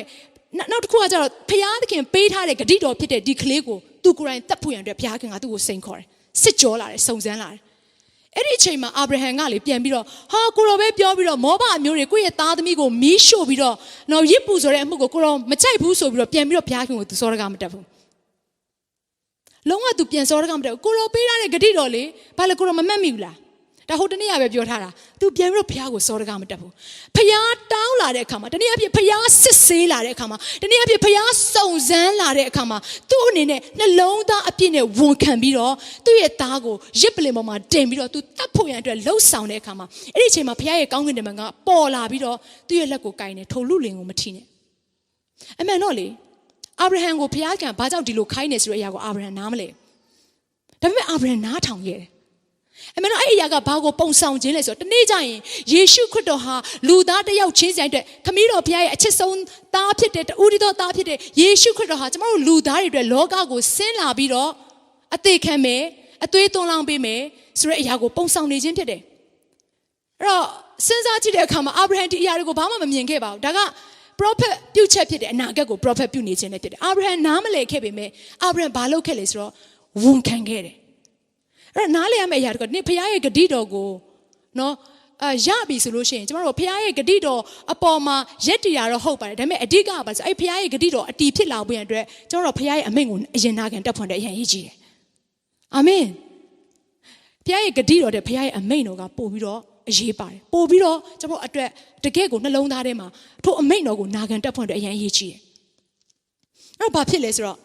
စဉ်းစားကြည့်တဲ့အခါမှာယေရှုခရစ်တော်ကကျမတို့အတွက်အသေးခံခဲ့တယ်ဟုတ်တယ်နော်ကျမတို့အားလုံးသိတယ်ဒါပေမဲ့အသေးမခံခင်သူဂေသရှင်မန်ဥယျာဉ်ထဲမှာဘာလုပ်လဲဆိုသူဆုတောင်းတယ်သူ့နဖူးကချွေးသွေးခဲခဲ့သူမြေပေါ်ကိုကျတဲ့အဆင့်ထိသူဆုတောင်းတယ်အဲ့ဒီအချိန်မှာဘာလဲဆိုတော့ကောင်းဝင်တမန်တစ်ပါးကပေါ်လာပြီးတော့ယေရှုကိုနှစ်သိမ့်တယ်ဆိုတော့ယေရှုကဒါအဆုံးကိုရောက်သွားပြီအစမှာအမှုတော်ဆောင်ခြင်းအစမှာကြီးမားတဲ့စစ်ကြောခြင်းကိုခံရတယ်အခုအဆုံးကိုရောက်လာပြီဒါသူလုံးဝကြော်လွန်လို့မရတယ်သူ့ရဲ့ကြုံဆုံရမယ်ခွက်ဖြစ်တယ်သူကြော်လွန်လို့မရအဲ့ဒီအချိန်မှာဘာဖြစ်လဲဆိုလို့ရှိရင်စဉ်းစားကြည့်ပါနော်ယေရှုခရစ်တော်ဒီလိုမျိုးအသေးခံရမယ်ကားတိုင်းပေါ်မှာနော်သူ့ရဲ့အသက်ကိုပေးသူ့ရဲ့အသွေးကိုသွန်းလောင်းသူ့ရဲ့ခန္ဓာကိုယ်ကိုညှင်းဆဲနှိပ်စက်ပြီးတော့ခံရတဲ့အချိန်မှာလေကျွန်မအဲ့မှာဖခင်ရဲ့မြတ်တာတော်ကိုကျွန်မဘာသွားမြင်လဲဆိုတော့အခုနအာဗြဟံကသူ့ရဲ့သားကိုတတ်ဖို့ရန်အတွက်ပြင်ဆင်တဲ့အခါမှာကောင်းဝင်တမန်နဲ့တားခိုင်းခဲ့တယ်ဒါပေမဲ့ယေရှုခရစ်တော်ညှင်းပန်းနှိပ်စက်ခံရတဲ့အခါမှာလက်ဝါးကတိုင်ပေါ်မှာအချိတ်ခံထားရတဲ့အခါမှာခမည်းတော်ဘုရားခင်ကလေသူ့ရဲ့ကောင်းကင်တမန်တစ်ပါးကိုဆေလွတ်ပြီးတော့မကယ်ခိုင်းခဲ့ပါဘူး ကျမတို့အတွက်အဲ့ဒီခမည်းတော်ဘုရားခင်ကကောင်းကင်တမန်တပါးလေးတောင်မှယေရှုခရစ်တော်အတွက်မပေါ်ခဲ့စေဘူးကောင်းကင်တမန်တွေကယေရှုဘေးနားမှာပက်ပက်လည်းရှိရင်နော်ခုနဂေဒရှေမန်ဥယျာဉ်ရဆိုလို့ရှင်ကောင်းကင်တမန်တပါးကတဲ့လူ3,800,000ကိုတရက်ထဲမှာအပြီးတတ်နိုင်နေတဲ့စဉ်းစားကြည့်ဆိုတော့ယောမစစ်တဲ့တရက်လုံးကယေရှုကိုလာဖမ်းတဲ့အခါမှာယောမစစ်တဲ့တရက်မှာသူ့ရဲ့ history ကိုပြန်ကြည့်လူက6,500ရှိတယ်ဒါပေမဲ့ကောင်းကင်တမန်တပါးတဲ့နဲ့ဆိုဒီ6,500သောစစ်သားတွေအားလုံးကိုတတ်နိုင်တဲ့အရေးအချင်းရှိတယ်သို့တော့အဲ့ဒီခမည်းတော်ဘုရားခင်ကလေကျမတို့အတွက်ကောင်းကင်တမန်တပါးကိုယေရှုအတွက်အမိန့်မပေးခဲ့ဘူးယေရှုကလည်းကောင်းကင်တမန်တပါးလောက်သူ့ကိုကူညီဖို့အတွက်ဘယ်တော့မှမတောင်းဆိုခဲ့ဘူးအဲ့ဒါကကျမတို့ရဲ့ကြီးမားတဲ့ဘုရားခင်မြတ်တာတော်ဖြစ်တယ်အာမင်အဲ့ဒီဘုရားခင်ကတင့်ကိုဒီနေ့ချစ်နေတယ်လို့ပြောနေအဲ့ဒီဘုရားခင်ကတင့်ရဲ့ဘက်မှာရှိနေလို့ပြောနေတယ်အဲ့ဒီဘုရားခင်ကတင့်ကိုစွန့်ပြေမထားဘူးတင့်ရဲ့မျက်ရည်ကိုတုပ်ပြီးတော့တင့်ရဲ့အနားမှာအတူတူရှိနေရဆိုတဲ့အရာကိုဒီနေ့ပြောနေခြင်းဖြစ်တယ်ဟာလေလုယာအဲ့ဘုရားခင်ကျမတို့နဲ့အတူရှိမှာတော့အဲ့ဒီဘုရားခင်ကိုကျမတို့ဥဆောင်ခွင့်ပေးမှာတော့ come on ကျမပြောပြမယ်တင်စုံစမ်းခြင်းကိုတွေ့ရတဲ့အခါမှာကြော်လွှားနိုင်တဲ့အခွင့်ကိုဘုရားရှင်ပေးမှာဖြစ်တယ်ဟာလေလုယာဘာမှကြောက်စရာမလိုဘုရားသားမှန်စုံစမ်းခြင်းနဲ့တွေ့မယ်ဖျားသားမယ်အခက်ခဲပြဿနာတွေကြီးတဲ့ကြီးတာကိုပဲတွေ့မှာဖြစ်တယ်အဲ့တော့ဒီနေ့နှုတ်ကပတ်တော်ကဘာပြောထားလဲဆိုလို့ရှင်ဟေဘရဲအခန်းကြီး7အငယ်24မှာယုံကြည်ခြင်းကိုအစအဦး၌စီရင်၍စုံလင်စေတော်မူသောသခင်ယေရှုကိုစိစိထောက်ရှုကြကုန်အံ့ထိုသခင်သည်မိမိရှေ့၌ထားသောဝမ်းမြောက်ခြင်းအကြောင်းကြောင့်ရှက်ကြောက်ဖွယ်သောအရာကိုမမှတ်ပဲလက်ဝါးကတိုင်၌ခံပြီးမှဖျားသခင်၏ပလင်တော်လက်ရာဘက်၌ထိုင်နေတော်မူ၏အပြစ်ရှိသောသူတို့လက်တွင်ထိုမြလောက်ကြီးသောစီတာနှောက်ယှက်ခြင်းကိုခံတော်မူသောသခင်ကိုထောက်ရှုဆင်ခြင်သောအားဖြင့်အာရော့စိတ်ပြည့်ခြင်းနှင့်ကင်းလွတ်အံ့သောငါကြိုးစားကြလော့ဟာလေလုယာဒါဆိုဒီလောကမှာကျွန်တော်တို့တွေ့ကြုံနေရတဲ့စုံစမ်းခြင်းတွေတွေ့ကြုံနေရတဲ့အခက်အခဲပြဿနာတွေအားလုံးဟာယေရှုတွေ့ကြုံခဲ့ရတဲ့အရာလောက်မကြီးမြတ်သေးပါဘူးအသွေးထွက်တည်တိုင်အောင်ကျွန်တော်တို့အခုကြုံနေရတဲ့အရာတွေကမပြင်းထန်တော့ပါဘူးဒါဆိုလို့ရှိရင်ယေရှုတော်အဲ့လိုမျိုးကြော်လွှားနိုင်တဲ့လူသားတယောက်အနေနဲ့ဆိုရင်ကျွန်တော်တို့ကလည်းအာရောစိတ်ပြည့်ခြင်းနဲ့ကင်းလွတ်ပါလို့ဒီဘုရားရှင်ကနှုတ်ကပတ်တော်အားဖြင့်ကျွန်တော်တို့ကိုအားပေးနေတာဖြစ်တယ်ဟာလေလုယာဒါကြောင့်အခန်းငယ်၄ထဲမှာဟေဘရဲအခန်းကြီး7အခန်းငယ်၄ထဲမှာသင်တို့ဒီဒုစရိုက်အပြစ်ကိုစိုင်ပြန်တိုက်လှန်၍ကိုယ်အသွေးထက်တည်တိုင်အောင်မခံရသေးတဲ့ကျွန်တော်တို့ဒါကြောင့်နောက်ဆုတ်เสียအကြောင်းမရှိဘူးဘလို့ပဲစုံစမ်းခြင်းလာဘုရားသခင်ရဲ့ဂတိတော်အပေါ်မှာဘုရားသခင်ရဲ့အမိန့်တော်အပေါ်မှာယုံကြည်ခြင်းနဲ့အရှိကိုတက်လှမ်းပွင့်နေကျွန်မအားပေးခြင်းတယ်အာမင်ဟာလေလုယာအဲ့တော့ဒီနေ့တစ်ပေအခန်းကြီး2အငယ်6ကနေ7ကိုလည်းကျွန်မတစ်ချက်လောက်ဖတ်ခြင်းတယ်အားလုံးတစ်ချက်လောက်လှမ်းရအောင်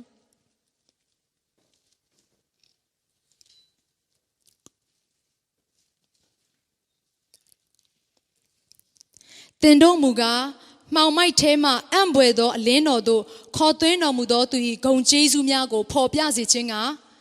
ရွေးချယ်တော်မူသောအမျိုးဖြစ်ကြ၏မင်းစည်းစိမ်ရှိသောယစ်ဘရဟိအမျိုးတန်ရှင်းသောလူမျိုးပိုင်ထိုက်တော်မူသောအပေါင်းအသင်းဖြစ်ကြ၏အထက်ကအပေါင်းအသင်းမဟုတ်ယခုတွင်ဖျားသခင်၏အပေါင်းအသင်းဖြစ်ကြ၏ဂယုဏကျေးဇူးတော်ကိုအထက်ကမခံရတော့လေယခုတွင်ခံရကြ၏ချစ်သူတို့ဝိညာဉ်နှင့်စစ်ပြိုင်တတ်သောကိုယ်ကာယတတ်မှတ်ခြင်းတို့ကိုရှောင်မိအကြောင်းဧည့်သည်အာဂန္တုကဲ့သို့သောသင်တို့ကိုငါတောင်းပန်၏သာသနာပလူတို့သည်သင်တို့ကိုကဲ့ရဲ့ပြစ်တင်ကြသည့်အမှုမှာဖျားသခင်ကြည့်ရှုစီရင်တော်မူသောနေ့ရက်၌သင်တို့၏ကောင်းသောအကျင့်ကိုသူတို့သည်ထောက်ရှု၍ဖျားသခင်ကိုချီးမွမ်းမိအကြောင်းသူတို့ရှေ့၌တင့်တယ်လောက်ပတ်စွာကျင့်နေကြလော့အာမင်ဒီဖျားရှင်ကကျမတို့ကိုဘာအနေနဲ့ရွေးချယ်လဲမင်းစည်းစိမ်ရှိတဲ့ယစ်ဘရဟိအမျိုးတန့်ရှင်းတဲ့လူမျိုးပိုင်ထိုက်တဲ့လူမျိုးနဲ့အနေနဲ့ဘုရားခင်ကရွေးချယ်ထားတယ်အဲ့လိုမျိုးရွေးချယ်ပြီးတော့ကျမတို့ကခြေလုံးတန့်ရှင်းနေတယ်ကျမတို့ကခြေလုံးဖြောင့်မက်နေရတော့ဟုတ်တယ်ဒါပေမဲ့ကျမတို့လှုပ်ဆောင်မယ့်အရာကိုလည်းဘုရားရှင်ကဘာပြောထားဆိုမင်းတို့ဟာအရင်တုန်းကမာနရဲ့လက်ထဲမှာရှိခဲ့တဲ့နော်အဲ့အပြည့်ရဲ့ကြီးကျုံရဲ့ပုံစံအတိုင်းအသက်မရှင်ပါနဲ့ဘာလို့ဆိုအခုဟာသင်တို့ဟာဘုရားသခင်အပေါင်းအသင်းဖြစ်တယ်တဲ့ဒါကြောင့်မလို့ကျမတို့အသက်တာထဲမှာကြုံလာရတဲ့ဝိညာဉ်နဲ့ဆိုင်တဲ့စစ်ပြိုင်ရတဲ့ကိုယ်ကာယတတ်မှတ်ခြင်းတွေကိုရှောင်ပါတဲ့ရှင်ဘောလူကဧည့်သည်အာဂန္တုကဲ့သို့သောသင်တို့ကိုငါတောင်းပန်တယ်ငါနှိုးဆိုတယ်လို့ပြောထားတယ်ဘာလို့ဆိုသာသနာပလူတွေကဖျားဘသူလဲဆိုတာကိုသူတို့မသိဘူးအာမင်ဖျားဘသူလဲဆိုတာကိုသိတဲ့သူကကျမတို့ပဲဖြစ်တယ်ဆိုတော့ကျမတို့ကိုကြည့်ပြီးတော့ဖျားဘသူလဲဆိုတဲ့အရာကိုဆုံးဖြတ်ပေးမှဖြစ်တယ်ဒါဆိုကျမတို့ရဲ့အသက်ရှင်ခြင်းကသာသနာပလူတွေနဲ့တွားပြီးတော့ထပ်တူညီတယ်ဆိုရင်အော်ငါတို့ကိုးကွယ်တဲ့ဖျားနဲ့သူတို့ကိုးကွယ်တဲ့ဖျားဟာထပ်တူညီပါလားဆိုတဲ့အတွေးခေါ်တွေဝင်သားမှဖြစ်တယ် အဲ့တော့ကျမတို့ကိုးကွယ်တဲ့ဘုရားကအကြီးမြတ်ဆုံးသောဘုရားလေကျမတို့ကိုးကွယ်သောဘုရားကတကုန်းနဲ့နာနဲ့တန်ရှင်းခြင်းနဲ့ပြည့်စုံတဲ့ဘုရားဖြစ်တယ်ဆိုလို့ရှိရင်ကျမတို့ကသာသနာပလူတွေရဲ့ကျင့်ဆောင်တဲ့အတိုင်းမကျင့်ပဲနဲ့ဟာလေလုယာဒီနေ့ဘုရားသခင်ကျင့်ဆောင်စေခြင်းနဲ့အသက်တာအတိုင်းဘုရားသားရဲ့အသက်တာအတိုင်းကျင့်ဆောင်မှုနဲ့တင်ဘုရားသခင်လို့ရှိတယ်။ဒါမှရှင်ပေါလုကအထက်ထက်ပြောတယ်။နော်လောကီနဲ့ဆိုင်တဲ့အရာတွေကိုမရွေးချယ်ဘဲနဲ့နေ့ဘုရားသခင်ကိုပဲရွေးချယ်တတ်ဖို့နဲ့အရင်ရေးကြည့်တယ်။ဟာလေလုယာ။ဒီနေ့ကစပြီးတော့ကျမတို့ဆုံးဖြတ်ချက်ချရအောင်။ငါတို့ဒီနေ့အသက်ရှင်တဲ့အခါမှာငါတို့ဘယ်အရာကိုရွေးချယ်မလဲ။ကိုဗစ်နာမှာရှိတဲ့သူကိုပြောလိုက်ပါငါတို့အသက်တာထဲမှာနေ့ရက်စဉ်တိုင်းဘယ်အရာကိုရွေးချယ်မလဲလို့မေးပါဖခင်ကိုပဲရွေးချယ်ပါအာမင်ဖခင်ကိုပဲရွေးချယ်ရမှာဖြစ်တယ်ဖခင်ကိုပဲရွေးချယ်ရမှာဖြစ်တယ်ဘာဖြစ်လို့ကျွန်မပြောလဲတလားကျွန်တော်တို့12နှစ်ပတ်လုံးသွေးသွန်တာဆွဲခဲ့တဲ့အမျိုးသမီးကိုကျွန်တော်တို့မှတ်မိလားမှတ်မိရနော်အဲ့ဒီ12နှစ်ပတ်လုံးသွေးသွန်တာဆွဲတဲ့အမျိုးသမီးကလေယေရှုရဲ့သတင်းကိုကြားတဲ့အခါမှာယေရှုစီကိုသူစ조사ပြီးတော့လာတယ်။12နှစ်ပတ်လုံးသွေးသွန်တာဆွဲနေတဲ့အတွက်ကြောင့်မလို့အဲ့ဒီကြီးမားတဲ့စုံစမ်းခြင်းကိုသူဖျက်ကျော်နေရတဲ့အခါသူ့တဲ့အရန်ကိုခက်ခဲလွန်းပါတယ်။အမျိုးသမီးတစ်ယောက်ကတစ်နှစ်လောက်ပဲသွေးသွန်ကြည့်အောင်သူ့မှာဘာအင်အားမှရှိမှာမဟုတ်ဘူး။ချိနေနေပြီ။ဒါပေမဲ့အဲ့အမျိုးသမီးကဘာလုပ်လဲဆိုတော့ယေရှုခရစ်တော်ထံကိုစ조사ပြီးတော့လာတယ်။အမှန်ဆိုလို့ရှိရင်သွေးသွန်တာဆွဲနေတယ်ဆိုတဲ့အဓိပ္ပာယ်ကညစ်ညူးတယ်လို့အဓိပ္ပာယ်ရတယ်။လူရှိမှထွက်လို့မရအောင်လူရှိမှထွက်တာကိုမြင်လို့ရှိရင်ဂဲနဲ့ပေါက်တဲ့ခြင်းကိုခံရမှာဖြစ်တယ်။အဲ့တော့သူဒီလိုမျိုးအခြေအနေကိုကြုံနေတဲ့အခါမှာအဲ့ဒီအမျိုးသမီးကနောက်မဆုတ်ဘူး။သူ့အတွက်ကြီးမားတဲ့စုံစမ်းခြင်းသူ့အတွက်စစ်ကြောခြင်းလာနေတဲ့အခါမှာသူဘသူထံကိုအရောက်သွားလဲဆိုတော့ယေရှုထံကိုအရောက်သွားတာဖြစ်တယ်။ဒီနေ့ကိုယ့်ရဲ့အသက်တာထဲမှာကြာဆုံးခင်ဒီ panic ဖြစ်တော့မယ့်အချိန်မှာသင်လောက်ရမယ့်ຢာကBefore panic, you got to pray. You got to approach to him. Hallelujah. ဘုရားထံကိုပဲသင်ချဉ်ကပ်ပါဆက်ပြီးတော့အာမင်အဲ့တော့ဘုရားထံကိုချဉ်ကပ်တဲ့အခါမှာအဲ့ဒီအမျိုးသမီးကထောင်နဲ့လူတွေရှေ့မှာပေါ်တင်သွားလို့မရခဲ့ပါဘူးတိုးရှိုးပြီးတော့လူအုပ်ကြားတွေကသွားတယ်အဲ့တော့လူအုပ်ကြားတွေကိုသွားတဲ့အခါမှာဘာဖြစ်လဲဆိုတော့လူမြောက်များစွာကသူ့ကိုတက်နှင်းမှာပဲသူ့ရဲ့လက်တွေသူ့ရဲ့ခြေတွေသူ့ရဲ့ကြောတွေသူ့ရဲ့ခေါင်းတွေအားလုံးလူတွေကသူ့ကိုတက်နှင်းမှာပဲဒီဘုရားထံကိုသင်လာလို့ရှင်အလွယ်တကူတော့လာလို့ရမယ်လို့မထင်နဲ့တခါတလေအဖိုးခပေးရတဲ့အရာတွေရှိတယ်တခါတလေမျက်ရည်ကျတဲ့အရာတွေရှိတယ်တခါတလေအထဲထဲမှာစူးနစ်အောင်ခံစားရပြီးတော့ဆွန့်လွတ်လိုက်ရတဲ့အရာတွေရှိတယ်ဒီနေ့ကျွန်မပြောပြမယ်ဘုရားခင်တန်ကိုဆက်ပြီးတော့စ조사ပြီးတော့လာပါစ조사ပြီးတော့လာဖို့ဒီနေ့ဘုရားရှင်ကတင့်ကိုကြိုးဆိုနေတယ်ဘာဖြစ်လို့ဆိုတော့တင့်ကိုဘယ်တော့မှဘုရားခင်ကအဲ့ဆုံးရှုံးခြင်းနဲ့မှပြစ်ထားမယ်ဘုရားရှင်မဟုတ်ဘူးဟာလေလုယာဟာလေလုယာတင့်ကိုမျှော်လင့်ခြင်းပေးမယ်ဘုရားရှင်ဖြစ်တယ်တင့်နှလုံးသားကိုချမ်းသာစေမယ်ဘုရားရှင်ဖြစ်တယ်တင့်ရဲ့ဘဝကိုပြန်လဲပြီးတော့အသစ်ပြန်လဲပြီးတော့တည်ဆောက်ပေးမယ်ဘုရားရှင်ဖြစ်တယ်တင့်ရဲ့မြို့ရိုးတွေကိုပြန်လဲပြီးတော့တည်ထောင်ပေးမယ်ဘုရားရှင်ဖြစ်တယ်တင့်ရဲ့အသက်တာထဲမှာလဲပြုတ်နေတဲ့အရာတွေအားလုံးကိုပြန်လဲပြုပြင်တည်ဆောက်ပေးမယ်ဘုရားရှင်ဖြစ်တယ်အာမင်အာမင်အဲ့ဒီအဲ့မှာအဲ့အမျိုးသမီးကဆက်ပြီးတော့ယေရှုထံကိုချဉ်ကပ်တဲ့အခါမှာဘာဖြစ်လဲဆိုလို့ရှင်ယေရှုရဲ့ခန္ဓာကိုယ်ကို तू မထိလိုက်ရပါဒါပေမဲ့ तू ထိလိုက်ရတာဘာလဲဆိုတော့ယေရှုရဲ့ခန္ဓာကိုယ်နဲ့ကပ်နေတဲ့ပပွားလေးကိုထိလိုက်ရတယ်အဲ့ဒီအချိန်မှာအသွေးခမ်းပြီးတော့အဲ့အမျိုးသမီးကချက်ချင်းပဲအနာရောဂါငြိမ်းနေဆိုတာကိုတွေ့ရတယ်အဲ့ဒီကျွန်မဘာပြောချင်လဲဆိုတော့တရားနာထောင်မှာယုံကြည်သူတွေကဟုတ်ပြီနော်အထားပါတော့မယုံကြည်သူတွေကဖျားဘယ်သူလဲဆိုတာမသိဘူးလို့ကျွန်မပြောခဲ့တယ်ဟုတ်တယ်လား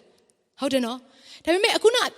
အမျိုးသမီးကယေရှုခရစ်တော်ကိုကိုယ်တိုင်သွားထိခွင့်မရပေမဲ့လေယေရှုခရစ်တော်ရဲ့ဘဘွားလေးကိုပဲထိခွင့်ရတယ်အဲ့တော့တနည်းအားဖြင့်ဂျားကန်ကဘာလဲဆိုတော့ဘဘွားဖြစ်တယ်ဟုတ်တယ်လားဝိယုံဖြစ်တယ်ဒီလိုပဲကျွန်မတို့ကလည်းလောကနဲ့ယေရှုရဲ့ဂျားထဲမှာဘဘွားကဲ့သို့အသက်ရှင်တတ်မယ်ဆိုလို့ရှိရင်ကျွန်မတို့အားဖြင့်လူမျိုးများစွာအသက်တာပြောင်းလဲမှာဖြစ်တယ်ဟာလေလုယာဒီဘုရားခင်ကတင့်ကိုဒီလောကထဲမှာထားတဲ့အရာကကျွန်မအမြဲတမ်းပြောတယ်ဘာဖြစ်လို့လဲဆိုတော့အဲ့ဒါကအရန်အရေးကြီးတယ်မေ့သွားတက်လို့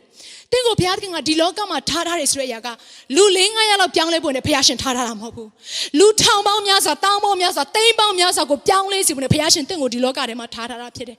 အာမင်ဆိုတော့အဲ့ဒီအရာကိုကျွန်တော်တို့ရှေ့ရှုပြီးတော့မြင်လိုက်မယ်ဆိုလို့ရှိရင်ကျွန်တော်တို့စုံစမ်းနှောက်ယှက်ခြင်းတွေဘလောက်ပဲလားဆင်းရဲခြင်းတွေဘလောက်ပဲလားအဲ့ဒီအရာကိုမြင်လိုက်ပြီဆိုလို့ရှိရင်အဲ့ဒီအရာတွေကိုစုံစမ်းနှောက်ယှက်ခြင်းကိုကျွန်တော်တို့ကြော်လွှားပြီးတော့ထိုးဖောက်ပြီးတော့အဲ့ဒီစုံစမ်းနှောက်ယှက်ခြင်းတွေအထက်မှာပြန်တန်းနိုင်မှာဖြစ်တယ်ဟာလေလုယာဆိုတော့ဒီနေ့ကျွန်တော်အသက်တာကိုစဉ်းစားဆင်ခြင်ကြရအောင်စုံစမ်းနှောက်ယှက်ခြင်းတွေမှာပဲလဲသွားမယ်သူလား No ဘုရားခင်ကတင့်ကိုမလဲစေချင်ဘူးဆုံးရကိုမရောက်စေချင်ပြန်ထမယ်အခုဒီနေ့ဒီထဲထဲမှာအပြစ်ထဲမှာနှစ်မွန်းနေသူပဲဖြစ်ဖြစ်စိတ်တကြစရာပဲဖြစ်ဖြစ်ဝမ်းနည်းစရာပဲဖြစ်ဖြစ်အခက်အခဲပြဿနာတွေနဲ့ကြုံတွေ့နေရတာပဲဖြစ်ဖြစ်စိန်ခေါ်မှုတွေနဲ့ဒီနေ့သင်ကြုံတွေ့နေရဆိုဒီနေ့ဘုရားရှင်ကဘာပြောလဲဆိုတော့သူ့ထံကိုရောက်လာခဲ့ပါကူညီပေးခြင်းတယ်သင်ရဲ့မျက်ရည်ကိုတုပ်ပေးခြင်းတယ်သင်ရဲ့နှလုံးသားကို heal လုပ်ခြင်းတယ်ဟာလေလုယာအဲ့ဒီမာနရဲ့ရန်တွေအားလုံးကိုကြော်လွှားနိုင်ဖို့အတွက်သူ့ရဲ့ဝိညာဉ်တကူနဲ့ တင်ပေးခြင်းနဲ့ဖခင်ရှင်ဖြစ်တယ်။အမေတင်လို့မအရာတစ်ခုတော့ရှိတယ်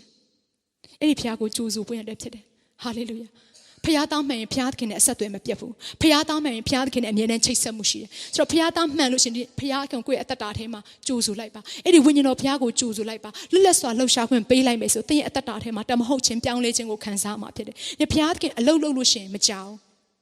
10 minutes ဆိုတာနဲ့သင်ရဲ့စိတ်သက်သင်ရဲ့အတွေးခေါ်သင်ရဲ့လုပ်ရအားလုံးပြောင်းလဲပေးနိုင်တဲ့ဖခင်ရှင်ဖြစ်တယ်။ဖခင်လုံနိုင်နေဆိုတာဘယ်နှယောက်ယုံကြည်လဲ။ဟာလေလုယာအားလုံးရှိရဲ့နေရာကနေခဏလောက်မတ်တရကြရအောင်။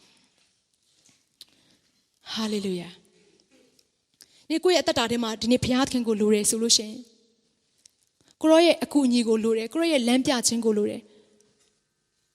ကိုရောရဲ့ပြုပြင်ခြင်းကိုလိုတယ်ကိုရောရဲ့တကိုးတော်ကိုလိုတယ်ဆိုလို့ရှင်ဒီနေ့တောင်းခံလိုက်ပါတင်မယုံထွက်နိုင်တဲ့အရာတွေရှိတယ်ဆိုဒီနေ့ဖခင်ကတင့်ကိုကူညီပေးခြင်းတယ်ထို့ဖခင်ကိုစာငတ်ပါမနေ့ကတည်းကခဏလောက်တိုးပြီးတော့စာငတ်ကြည့်ရမနေ့ကတည်းကတိုးပြီးတော့အဲ့ဖခင်ကိုချစ်ပါမနေ့ကတည်းကတိုးပြီးအဲ့ဖခင်ကိုနေရာပေးကြည့်ပါဖခင်သားဖြစ်တဲ့သင်မာနရဲ့စုံစမ်းခြင်းတွေကိုကြော်လွှားနိုင်မှာဖြစ်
Thank you Jesus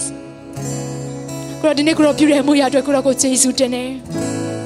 ကိုရဆက်လက်ပြီးတော့ပြုအောင်မဲ့အမှုရာအတွက်သားမှုရင်ခုန်ပါတယ်ဖခင်ရှင် ကိုရဲ့သားမှန်ကြောင့်ကိုရောတတ်သိထူမဲ့အရာခတ်သိမ်းတွေကိုရောကိုယေရှုတင်တယ်နေ့ကျမတို့ဒီလောကမှာရှိနေတဲ့အခါမှာကိုရောကဒီအရာတွေကိုပေးတွေ့စေတဲ့အတွက်ကိုရောကိုယေရှုတင်ပါတယ်သူတစ်ပါးနဲ့မတူတဲ့စုံစမ်းခြင်းတွေသူတစ်ပါးနဲ့မတူတဲ့ခက်ခဲခြင်းတွေကိုပေးတွေ့တဲ့အခါမှာသူတစ်ပါးနဲ့မတူတဲ့အောင်မြင်ခြင်းတွေကိုကိုရောပေးတွေ့အောင်မဖြစ်လို့ယေရှုတင်တယ်ဟာလေလုယာဟောကျမတို့ဟာဘယ်တော့မှကိုရဲ့အရှင်မှာလဲပြုံမဲ့သူတွေမဟုတ်ဘူးဆိုတာကိုဝန်ခံပါတယ်ကိုရောကိုဝမ်းမြောက်စေတဲ့သူတွေဖြစ်တဲ့ဆိုတာကိုဝန်ခံပါတယ်ဖဖျားရှင်ဟာလေလုယာနေကရောကြီးမားတဲ့အမှုတွေကိုပြုစေရှိသည့်အတိုင်းကဘာဦးစားတွေကကိုရောရဲ့ကြီးမားတဲ့အမှုကိုပြုစေရှိသည့်အတိုင်းဒီမှာရှိတဲ့ကိုရောဖန်ဆင်းထားတဲ့သားသမီးတယောက်ချင်းစီအသက်တာထဲမှာဆက်လက်ပြီးတော့ကိုရောကြီးမားစွာပြုပါနေချတဲ့နှလုံးသားနဲ့ကိုရောထံမှာတိုးဝင်ချင်းကပ်ပြီးတော့သူတို့အသက်တာကိုစက္ကဲအနံ့ခြင်းပေါ်မှာကိုရောအတီးပြုပေးပါမျောလင်းပါတယ်မျောလင်းပါတယ်ကိုရောရဲ့အလိုတော်ဒီသားမတယောက်ချင်းစီနေရက်နေကြတဲ့သူတယောက်ချင်းစီအသက်တာထဲမှာပြည့်စုံပါစေသူတို့အသက်တာထဲမှာကိုရဲ့နိုင်ငံတော်ဒီတည်ထောင်ပါစေသူတို့အပြည့်မြောက်များဆိုတော့သူတွေဒီဖခင်သခင်ကိုမြင်တွေ့ပါစေသူတို့အခုကြုံတွေ့နေရတဲ့စုံစမ်းနှောက်ယှက်ခြင်းတွေအထက်မှာပြန်တန်းနိုင်တော်သူများဖြစ်ပါစေကိုရောစုံစမ်းနှောက်ယှက်ခြင်းတွေသူထွက်မြောက်အလံကိုကိုရောပြင်ဆင်ပေးနေပြီဖြစ်လို့ကိုရောကိုယေရှုတင်တယ်ဖခင်သားမှန်ကြောင်ယနေ့တက်တည်ထူပြီဖြစ်လို့ကိုရောကိုယေရှုတင်တယ်အသက်တာအသီးသီးကိုစက္ကဲအနှံတဲ့အခါမှာမနေ့နေ့နောင်ကာလမပြောင်းလဲဘဲနဲ့သားမျိုးကိုအစင်မြဲချစ်ပြီးတော့သားမျိုးအနာမှာအစင်မြဲရှိပြီးတော့သားမျိုးကိုအစင်မြဲတတိပေးပြီးတော့အမြဲတမ်းပြုပြင်ပေးနေတဲ့သားမျိုးကိုအစင်မြဲချစ်နေတဲ့ယေရှုဖခင်ရဲ့မြတ်တော်နာမကိုမပြည့်စက္ကဲအနှံကြပါれအဖမြတ်စွာဘုရားသခင်အာမင်